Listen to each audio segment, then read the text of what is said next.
Hi, this is Jolynn from One Heart TV, and I'm here on this Halloween day, 2025, with Zahrah Sita again. We are going to be talking about diabetes, possibly even more. What a topic to talk about. And I'm really loving this because my mother actually passed from diabetes.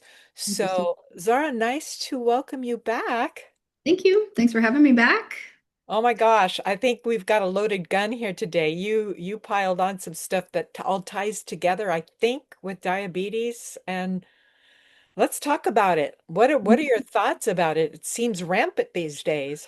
Diabetes? Yeah, I mean, I think there's a lot of diabetes and there's a lot of things that going on that aren't diabetes that could be similar, as far as like insulin resistance or other things that are happening in human health that ultimately a lot of it links back to, not all of it. And I'll just say not all diabetes is definitely, caused by dietary issues. There is hereditary diabetes, such as type 1 diabetes. But most of the type 2 diabetes, can be greatly improved and prevented and treated by, changing the diet. There's definitely, supplements and lifestyle changes as well.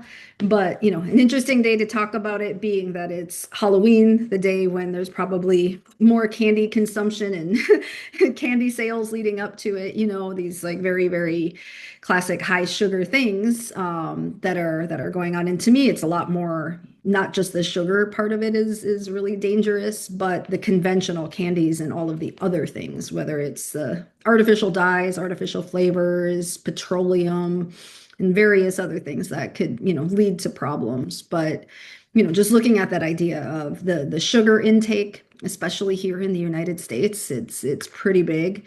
The amount of sugar that is added to things, everything from like salad dressings to all kinds of condiments to pasta sauces and things that normally we wouldn't have a high sugar content, other than like the naturally occurring sugars. So it's definitely become an issue in this country, and we can see that. We can see it in the people that, we can look throughout history and you look at like the amount of sugar consumption and things with added sugars, refined sugars, things like that. And when, as it's increased, we also see the increase in heart disease, we see the increase in liver disease, we see the increase in a lot of things, brain issues, inflammation, diabetes, insulin resistance, obesity. And a lot of that can link back to those refined sugars, cane sugar, corn syrup, and those types of things. So yeah, there's a lot of that happening these days. And a lot of people think that heart disease and a lot of the liver diseases are coming from, say, alcoholism or high fat diets and things like that. And there might be factors with those for sure. But what a lot of people don't know is that sugar and sugar consumption, high glucose diets are actually more of a culprit when it comes to heart disease and also things like, say, fatty liver. Definitely, it's not more of like the high fat diets and the alcohol that are causing those things. They definitely can. There can be factors with that, but more of it is happening because of the sugar consumption. And I'm talking about refined sugars, cane sugar, corn syrup, and those things. It's not necessarily, say, honey and fruit and these more natural sugars. Yeah, I have found personally that when I was trying to lose weight way back, my friend said, look at everything that you're eating, especially bread, and try to keep the sugar under 1 gram, which you start realizing how much is in food, sugar. Yeah. Well, and I think I would say with that, I think it can get a little tricky because we have to look at what's an added sugar. Are we having added sugars like added cane sugar, corn syrup, et cetera? That's where, it's dangerous. But some foods have naturally occurring healthy sugars, and that's, the sugars we're going to find in fruits and vegetables. I don't really advise people to avoid those foods if they know that they have a sugar content. It's a naturally occurring sugar that behaves very differently in the body. And then we also have to look at things that are simple carbohydrates. So things like, say, starches and sugar or sweet things that do not have any fiber. This is going to be considered a simple carbohydrate. There's no fiber in there. And so the tendency with those starches and sugars is to raise the blood sugar and lead to things like insulin resistance, inflammation, weight gain, and all these other issues we're talking about. But if we're eating, say, fruit, vegetables, foods that are like whole grains, legumes, these foods that have a lot of fiber, that fiber actually manages the blood sugar in a good way. It keeps it from spiking. It keeps it from, creating a lot of inflammation and insulin resistance. So what I really advise people, when it comes to their starches and their sweets and things like that, eat the ones with fiber. So what's that look like? That's like fruit, for example. Fruit is sweet, but it has a lot of fiber and moisture. It's not a high glycemic food. All of the vegetables, and then things like whole grains instead of eating, processed white flour products and white rice, these things that are very starchy with no sugar, I mean, with no fiber. On the other side of that, we have whole grains, brown rice, wild rice, quinoa, whole oats, things like sweet potatoes, potatoes that you can cook and eat with the skins on, and then the fruits and veggies and those other things. Those things manage the blood sugar. And there's a lot of research on that about giving really high glycemic meals, pairing that with like fresh fruits and veggies, and the impact that has on blood sugar. And what they find is that the fiber foods actually can keep the blood sugar in check. Hmm. So, but if you look at most of the processed foods, the standard American diet, and what you're going to see at like the fast food store, or, most of the desserts and things like that, we're working with like not whole grains, but the processed grains like the white flour. There's no fiber to manage, how it affects the blood sugar, and then throw into there a whole bunch of, cane sugar or corn syrup or whatever. And then we have an issue. And that's where if you look at like the bodies of the people going back, if you look at like say the 40s and 50s and 60s compared to the 90s and 2000s and now, huge difference, huge change. People got bigger. They got a lot bigger. Not necessarily taller and bigger boned. They got, more plump, and they got puffier, and they put on a lot more weight. And that's become the norm. And I don't want to like shame anybody about their weight. There's, healthy weight that looks different on many different people. But we do see a very high incidence of obesity. And with that, we see higher levels of heart disease, higher levels of, some cognitive issues, higher levels of cancer, higher levels of diabetes. And so there definitely is a component to what people are eating and what's being promoted to be eating. Well, Zara, what are the signs for this? How do people know that they might be leading towards something as like diabetes, so detrimental? I would say one of the number one kind of warning things for anybody is inflammation. If you're dealing with a higher level of inflammation, if you're seeing yourself puffier in a sense, or you're putting on weight that doesn't, you shouldn't be putting on extra weight. It's one thing if you're underweight, and you need to gain weight, that's, normal. But if you're at a normal weight, now you're putting on extra weight, or you're having a lot more pain in your body, you're having more inflammatory conditions, that's a warning sign. Your body doesn't want to be inflamed, and a lot of inflammation can lead to other issues. And so insulin resistance is very related to inflammation. I'd say that's one of the starting points for a lot of these things is watch with inflammation. If you're getting inflamed, first of all, check your diet. Go on an anti-inflammatory diet. Eat more fiber, drink more water, eat more fresh foods instead of processed foods. That's, I would say, the start.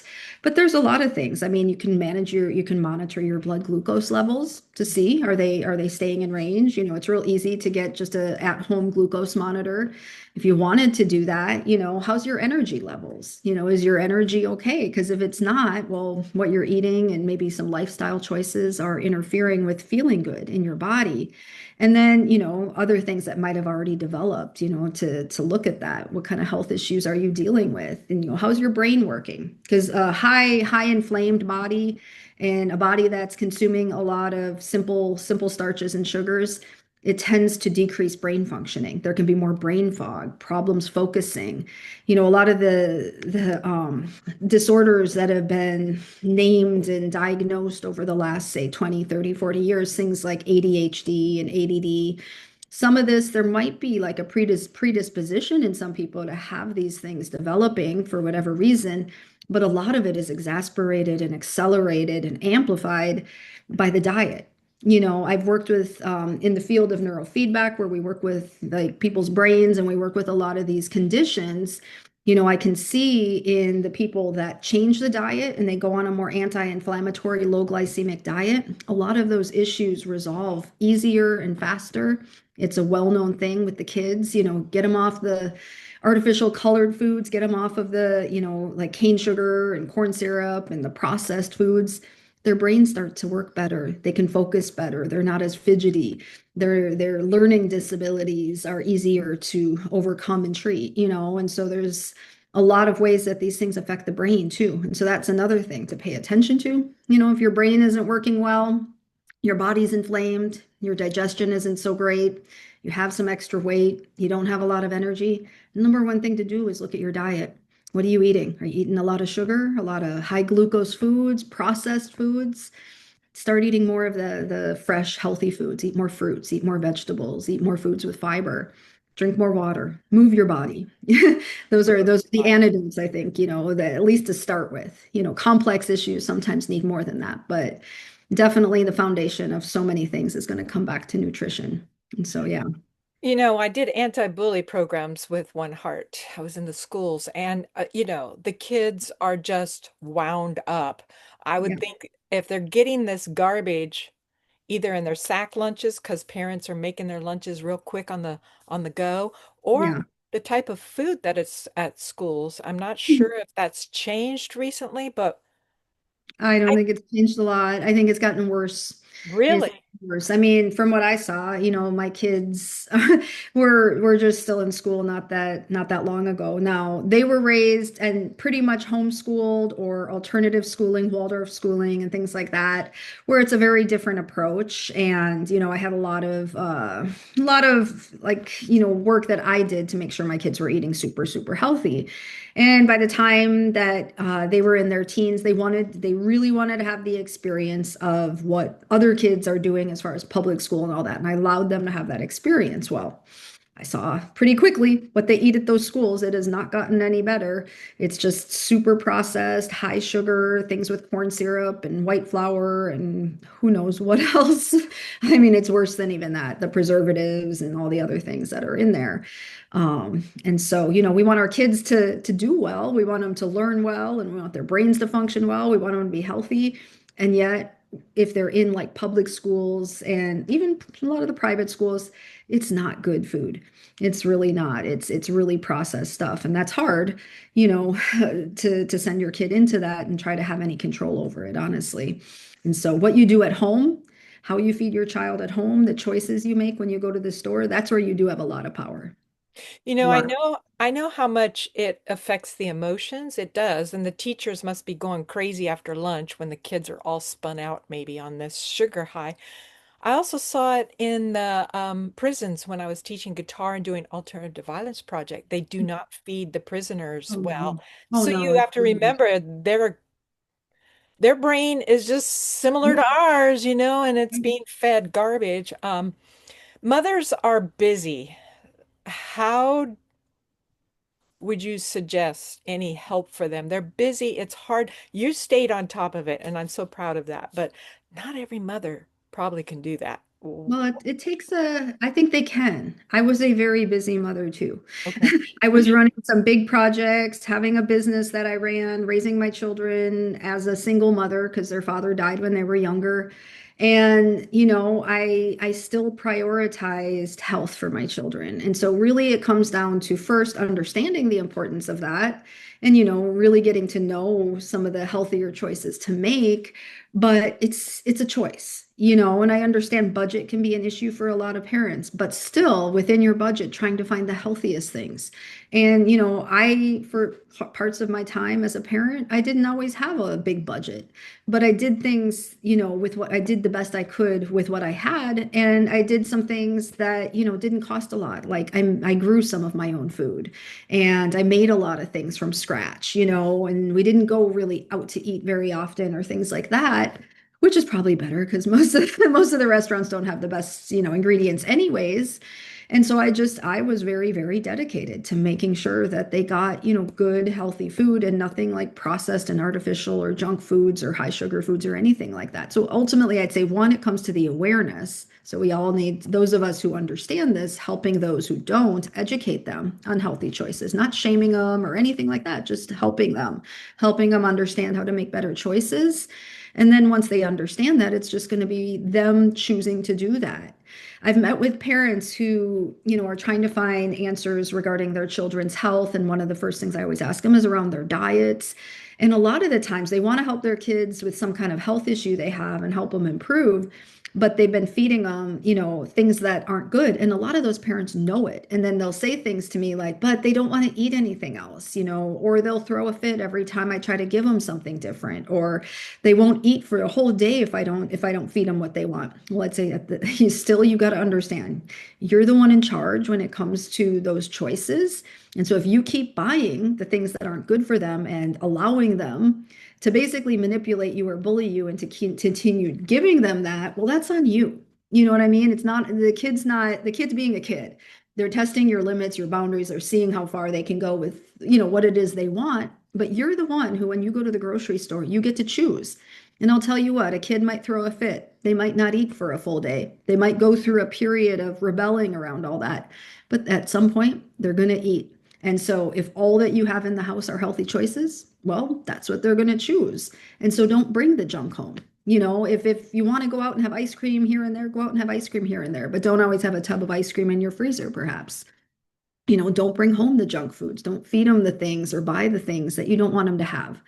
And so, it can be difficult sometimes when a child's being, tantrum or whining or crying, but the less you give into it, the less they're going to do that. I The think more what, they yeah, respect your choices and your guidance, the less you give into that. So, I think these tools for life choices later will come back. It's like riding a bike. You think you haven't ridden it, and then all of a sudden you can ride it years yeah. later. If you drop the tools, if parents just drop the tools early, they'll remember them. Yeah, They'll they remember will. them. They will. My mom raised me in a home that was very strict when it came to food. I mean, no chocolate, nothing processed, not even sugar. The only like sweet I could have was either honey or fruit. And so we ate very organic whole foods diet. And as a child, I wanted to eat like a lot of the other kids. I'd go over to their houses and they have like the sugary cereal and all these other things. I was like, why can't I have that?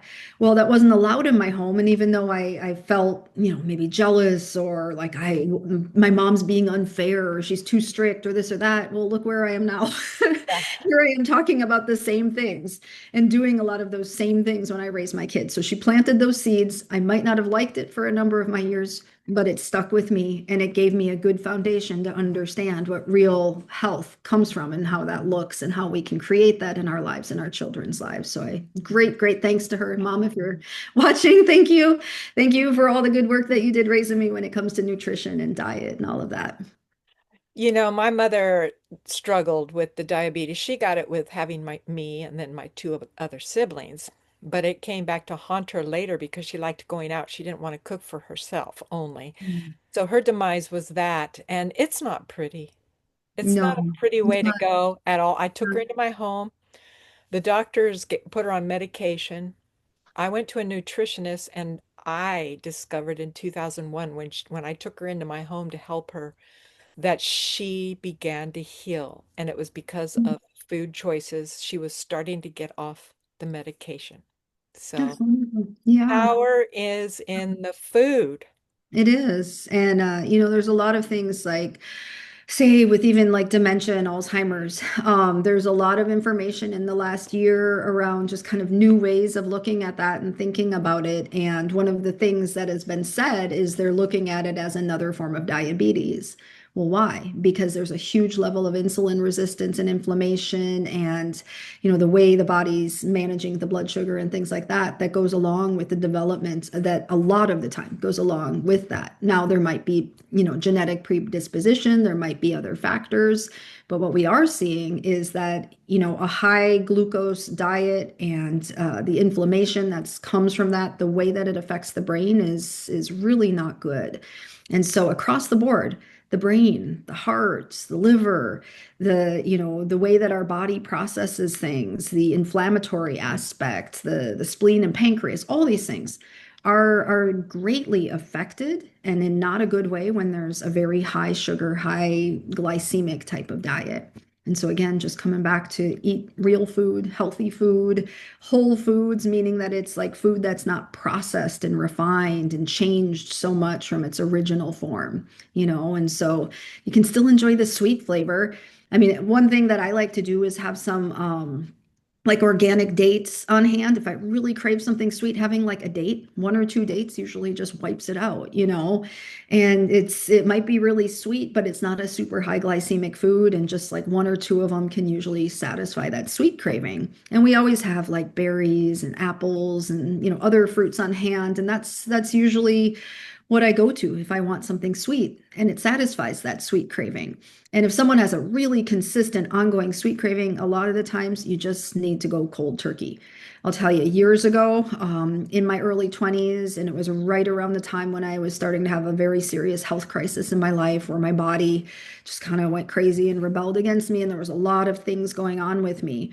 But I had been eating a much higher sugar content diet and kind of indulging on all the things that I never had as a kid, and enjoying that, having soda and having candy and chocolate and these things. I wasn't saying like all day every day, but way more than I ever had.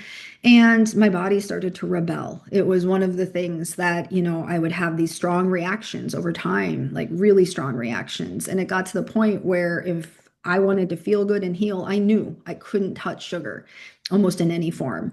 And so I had to quit cold turkey, like not touch it at all, not have any sweets or treats or anything like that. And it was difficult. The first like couple of weeks, it's like you kind of go through some withdrawals in a sense. But the thing is, if you stick with it, it goes away. And then what I found over the years is I hardly ever really do crave sweets that much. It's a milder kind of craving if I get it. And like I said, like an apple or some berries or a date or two can take that sweet craving away. And a lot of times, too, there's a need for more protein or better hydration, also, or sometimes there's mineral deficiencies that need to be addressed that can lead to these types of cravings.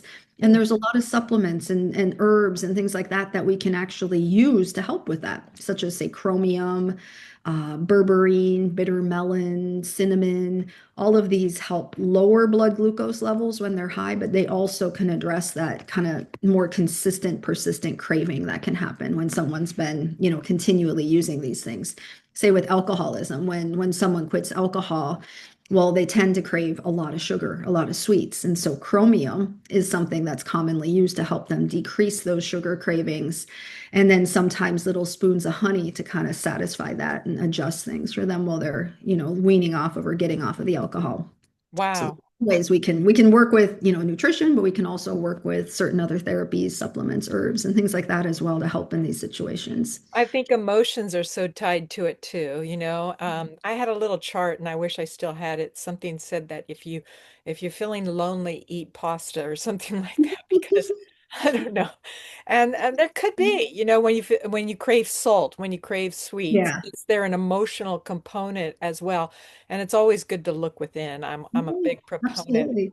Yeah, absolutely. There's a book. I was just talking with this the other day with someone. It was such a fascinating book. It's called The Botany of Desire by Michael Pollan. And the whole concept is around how this idea, do plants influence human history? Do plants influence human consciousness?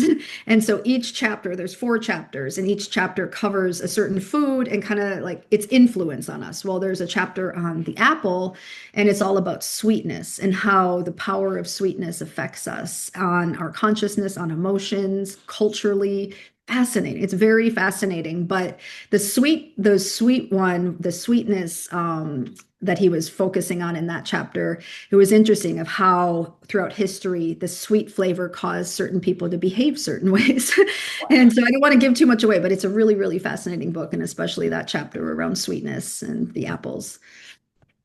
Yeah. Well, all I can say is this Halloween, maybe choose an apple instead of that chocolate. I know chocolate's good, but Yeah, or what I we did is we did get some like organic chocolates and candies and things like that that are sweetened, say, with fruit juices, and they're using like, say, natural colors instead of dyes, like spirulina for the green and things like that, and so there are good stuff like that out there. You just got to look for it. And the truth is, it might cost a little bit more than the junk candy, but not that much more. It really isn't that much more. So, we got some of that for the kids that might come by where it's much more natural and they can still have some candy. And who knows, maybe it'll help their families, make some different choices too when they see that. It's always about treating yourself with the best kindness Yeah. and love. Really, I'm a big proponent of that. As we finish up here, where can people find you again? I am online a lot. If anybody uses You any are. social media, all your kind of classic social media sites, Facebook, Instagram, all of that. It's usually just my name, Zahrah Sita. And also on my website, you can see the different offerings I have from coaching sessions and health consultations to cleanse programs. I have a blog with a lot of really great information there. Most of it's geared around health and healing and consciousness and community. And so my website is my name, just Zahrah Sita, ZAHRAHSITA.com. And pretty soon I'll be announcing also some in-person events, some retreats, and some workshops and things like that that are getting ready to happen. And I also do some online classes once in a while. So if anybody's interested in that, I do some group classes. Spectacular. Yeah, Yeah. we'll have to coordinate and see if we can't get a lot of people to those things because Yeah. I'm all about opening it up. One of the things I also want to keep reminding people is just, constantly, if you go in the grocery store, what's the saying? Get the food from the Outer edges. outside. Yeah, Yeah. the outer Buy edges. from the outside, not the inside where the Yeah. garbage is, I guess. Looking at like the produce section and all the other areas where it's like more fresh foods and Fresh food. but also if you go to a grocery store that focuses on organic and healthy food, sometimes you can find some good stuff on those inner aisles. And I'd say not everything on the inner aisles is bad. That's where you might find like a good quality olive oil or things like that. But Hey, definitely yeah, the yeah, more that's unprocessed you want your food, it's usually going to be on those outer aisles. yeah, for sure, for sure. Well, I always love talking with you. You always give a lot in a half an hour. I will again remind everyone that it's up to you what we talk about. Start asking us what you'd like to hear. This was one of the requests, and so we hit it on Halloween. I'm going to be shooting it out in the next couple days. Thank you, Zara, so Yeah, my much for pleasure. dropping in again and giving us some great insight. People, it's time for us to start taking care of our own bodies. And this goes a long ways for our children. So, Yeah. again, One Heart TV, that's spelled WON, One Heart. We are going to win this somehow. We're going to We get are, healthy again in the country. we're getting there Oh, little by little. There's a big revolution happening in the I think there consciousness of the is. people. There I is. think There's a bigger demand and a bigger interest in alternative healing, natural healing, sustainable living, sustainable agriculture, those types of things. And yes. so it's been a grassroots movement, and I can say that I absolutely see it growing for real. And Wonderful. so it might still be small, but it is growing. And so the more that we spread this information and share it and raise our kids to understand it, the more that it's going to take hold. And then we have a healthy future for our kids and grandkids and their kids and grandkids. And so in the tradition of the Native American path of thinking 7 generations ahead, I say at least 7 generations, and more. 7 generations by 7 generations by 7 generations. And so really considering the future of this planet and all of the children. And so making the best choices in our lives, modeling it for them and teaching that for them and passing it on to all the people that, we can influence and share with. Most definitely. Thank you. Thank you so Yeah, of much. course. I appreciate you. Again, Jolyn from One Heart TV. This is Zara Sita. We'll be back with more, so let us know what you'd like to hear. Thanks, y'all. Have a great Halloween. Boo. Yeah, happy Halloween, everyone. Thank All you. righty. Bye-bye.